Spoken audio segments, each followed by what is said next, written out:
आज के वीडियो में मैं एक नया टॉपिक लेके आया हूँ, project schedule and it's time.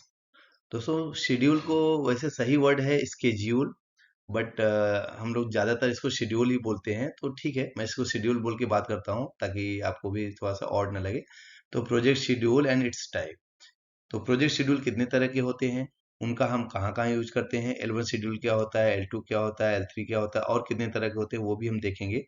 तो चलिए आसान भाषा में समझते हैं कि प्रोजेक्ट शेड्यूल क्या होता है। तो चलिए देखते हैं। देखिए, प्रोजेक्ट शेड्यूल जो होता है that indicates what need to be done, यानी कौन कौन सी एक्टिविटी है जो होनी है।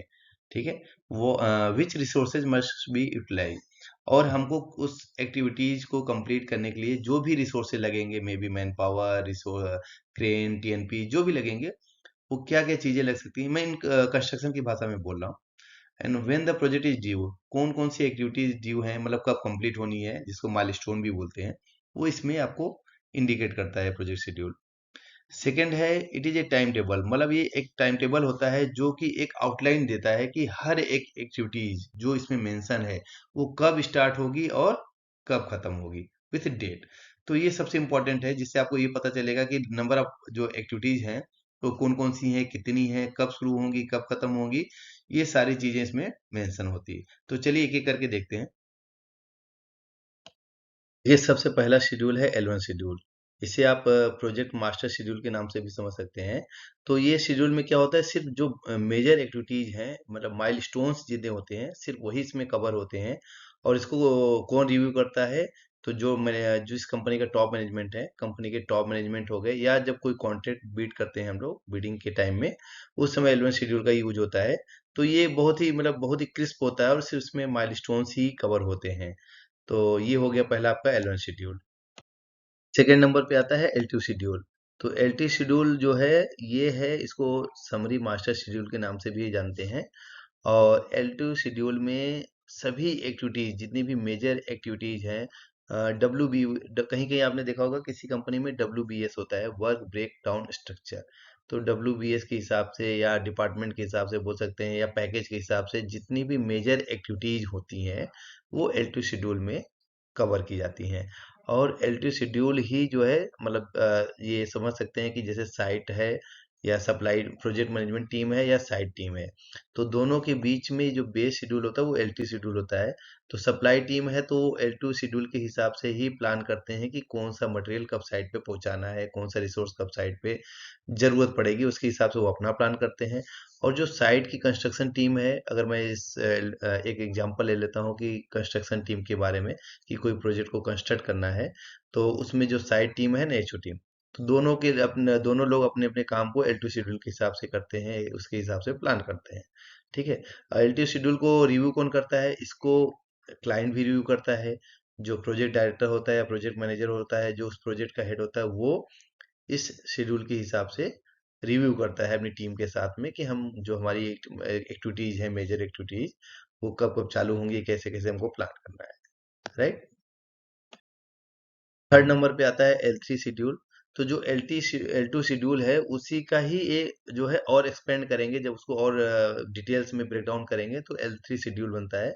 तो अगर मैं बात करूं कि अगर हम एक प्रोजेक्ट को कंस्ट्रक्ट कर रहे हैं, तो साइड पे L3 शेड्यूल जो है, ये सबसे इंपॉर्टेंट होता है। हम लोग क्या करते हैं, L3 शेड्यूल को पकड़ को बेस मानते हुए उसके हिसाब से हम L3 शेड्यूल बनाते हैं।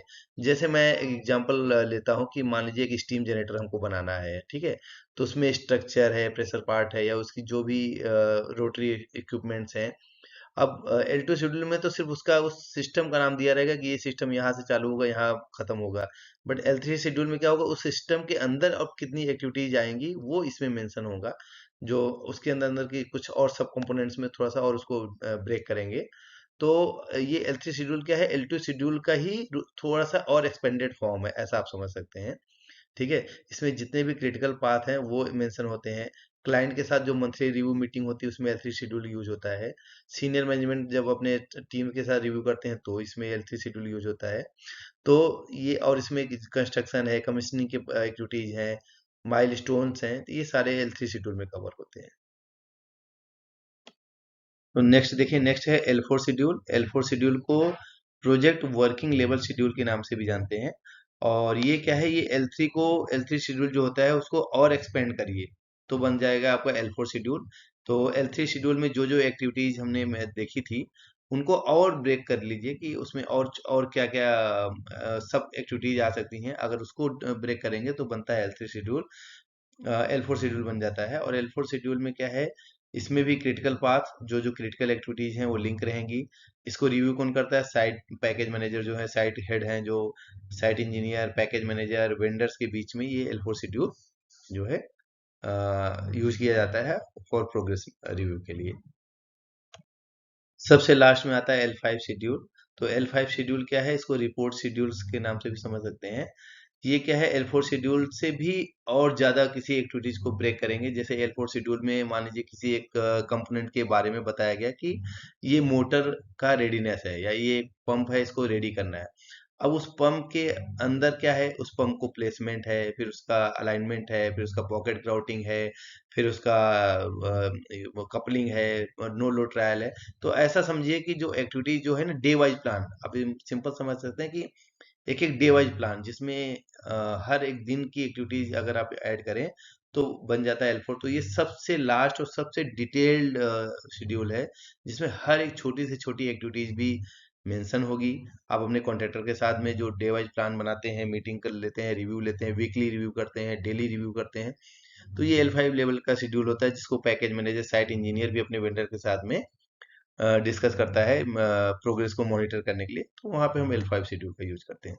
तो दोस्तों ये थे जो प्रोजेक्ट शेड्यूल के पांच तरह के शेड्यूल होते हैं उनके बारे में डिटेल्स। तो मुझे लगता है कि इस वीडियो में कुछ ना कुछ आपको जानकारी जो है आपके यूजफुल लगी होगी, कुछ आपके काम की चीज मिली होगी। तो दोस्तों मिलते हैं फिर नए टॉपिक के साथ नए वीडियो में।